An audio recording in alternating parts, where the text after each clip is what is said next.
In today's video, we are going to be doing a comparison. I have a Plazmaman intake here and a cheap China intake here, and I'll just be going through all the differences and showing you guys what they both look like and how they compare, and why I always choose to go with Plazmaman over something like this. First things first is we're going to talk about the packaging. So I've already opened both of these, but this is how the China manifold come. The box is like this. Yeah, it's pretty bad. And when you open it, this is how the China one comes packed. Yeah, so little bits of packaging everywhere and just things all thrown in the box, if that makes sense. Well, we'll move over to the Plazmaman now.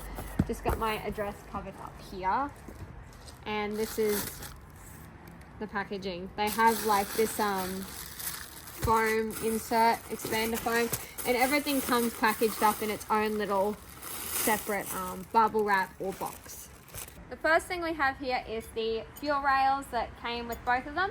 So we'll start with the China one. So it's just your standard, it looks like circular on the top, rectangle on the bottom. Looks like has -8 AN fittings. Just your standard 6 injectors there for the 2JZ. It's not bad, it's not good, it'd work, but when I go and grab the Plazmaman out here for you guys, so the Plazmaman does come with all its mounting and all the hardware, and the this is all the O-rings for the intake itself and the clamps, but so it already does come with all that stuff. Then if we go and grab it out, it's nicely bubble wrapped, and you can instantly see the difference. So this one, it keeps like a nice boxy shape to keep it, I guess, appealing to the eye. Plazmaman name branding on there, and as well -8 ANs with your 6 injector here, and as well the ANs on each end. The Plazmaman looks cleaner cut compared to the China one. It looks a bit, I'll get a close-up shot for you guys. So on the bottom you can see the China one, and the top you can see the Plazmaman. You can see a noticeable difference on how the threads were cut. Firstly, the flange on the front here, it does have a gap for the O-ring seal. The way the flange is, when you bolt it, you can't actually see the ugly bolts or screws or studs or whatever from the back. So I've got them flipped so they both sit beside each other, so you can see the flanges. They do both have a section here for a O-ring seal. The difference with this one is that you can see the bolt holes from the back. It is a big thick flange, whereas this one, it doesn't have, you can't see straight through, so it's a cleaner look. Firstly, the differences we're going to be talking about today is the visual differences. So already you can notice the Plazmaman does have a raw finish, whereas the China one does have this really shiny polished finish.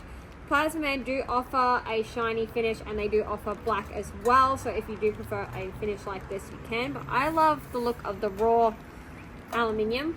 Moving on to the welds. All of Plazmaman's welds are hand laid by an actual human being sitting there making this, so the consistency of these welds are amazing for something that has been done by hand, as you can see. And we'll move on over to the China intake manifold now. So I can't speak for China, but I'm going to assume these are machine laid welds. They do look very inconsistent though. You can see the gaps between this weld here.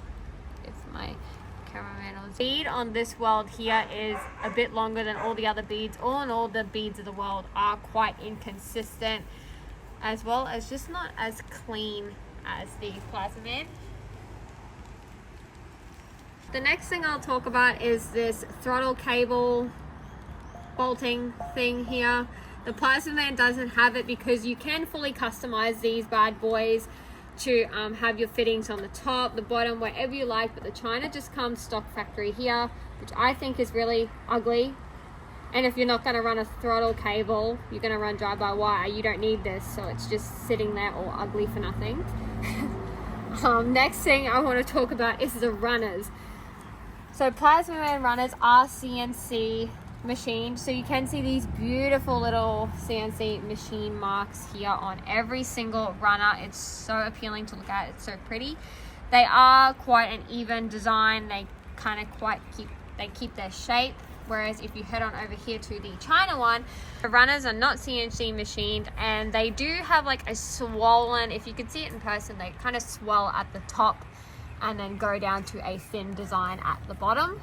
Now the reason why it's so important that the Plazmaman's runners and flange is CNC machined is for big power cars and big boost. The flange and runners is all one CNC piece, so there's no join between the flange and the runner.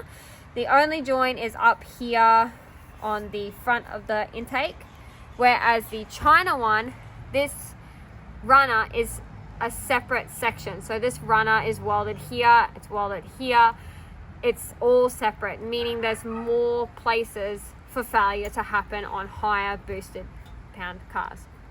Another quick thing with the Plazmaman, as you can see here, every single runner on the flange side that bolts to your head has a little cutout here for an O-ring seal on every single one. Whereas if we pull the China, oh my god, I'm gonna pretend like I didn't just whack those two together, but you can see on the China side there is no section or cutout here on any of the runners for an O-ring seal. The O-ring seal is not necessary, it just helps with better sealing for your boost, for again performance cars, or just in general better work, better craftsmanship, if that makes sense. And you can also see the CNC machine marks on the front of the flange here, whereas this just looks like a, I don't know, flange from somewhere. We are going to move on to the undersides now. You can tell this is the China and this is the Plazmaman. So this is so ugly. This is for where your blow-off valve would be if you were running one. They do give you a block-off plate, but this is just disgusting. It shouldn't even be there. I hate that so much. And this is like for all your vacuum lines and vac hoses for all your fittings. I really hate that it's like a block and they've welded the block down into the inside of the intake, if that makes sense. Whereas I'll pop over here and show you the Plazmaman. They've welded it outside the intake, so this is on the bottom. You do have an option to choose where you want this, on the bottom or the top, whatever's easier for you. And that being welded outside the inside of the intake just helps with airflow, I believe, because as you can see, this is in front of the runner, so obviously the airflow will be affected, so it's all more better to be outside. This is in the China side as well. You can see where they've drilled out the threads. There is still some metal in there, so if you were to put this on your car, that would be going through your engine.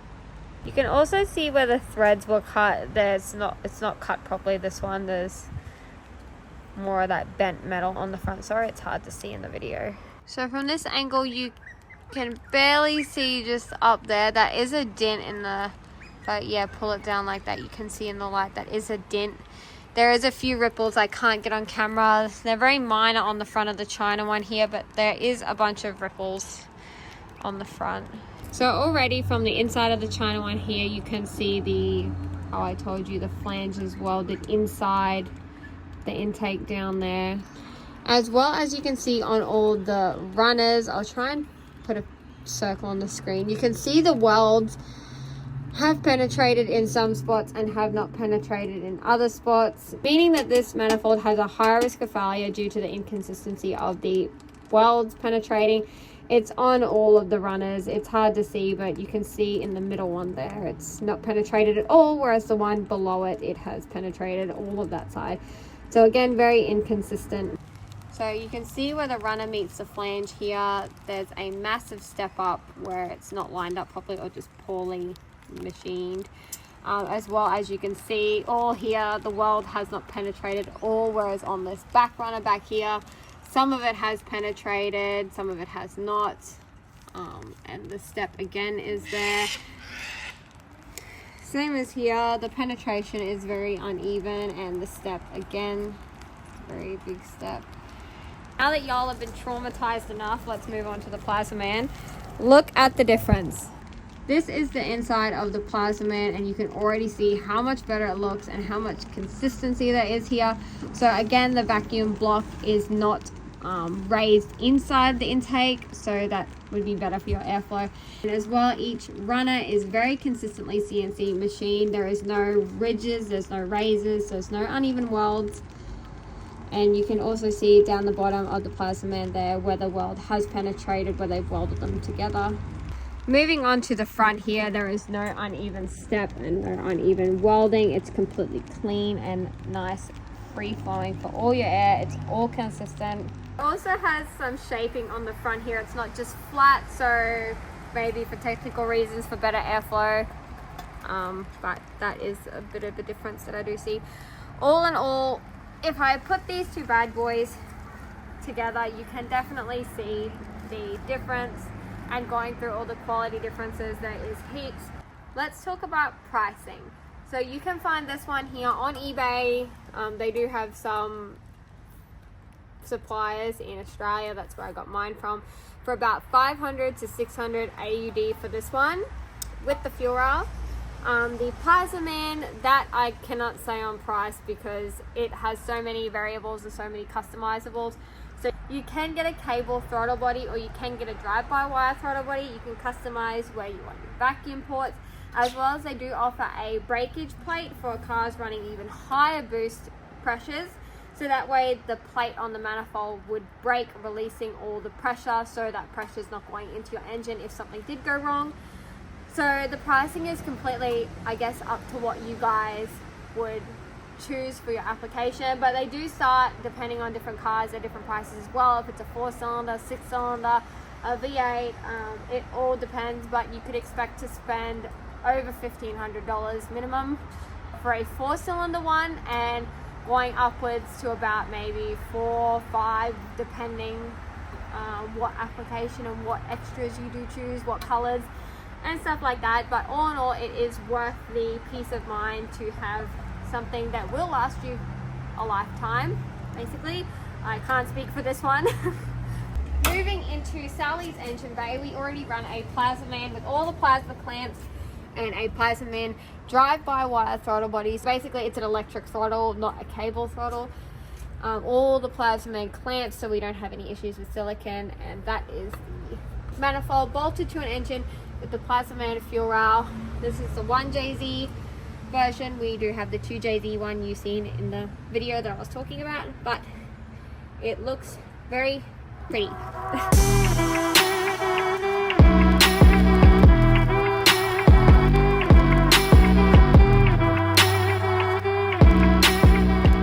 That's basically everything I can squeeze into a video. I don't really have the time or money to go and chuck them on engines and test them separately. So I just thought I'd talk about the craftsmanship and the workmanship of both of them. I'll put some links below to where you can buy a Plazmaman for yourself and just have a bit of a look at the website if you are interested. Otherwise, thank you guys so much for watching, and I look forward to seeing you guys in my next video.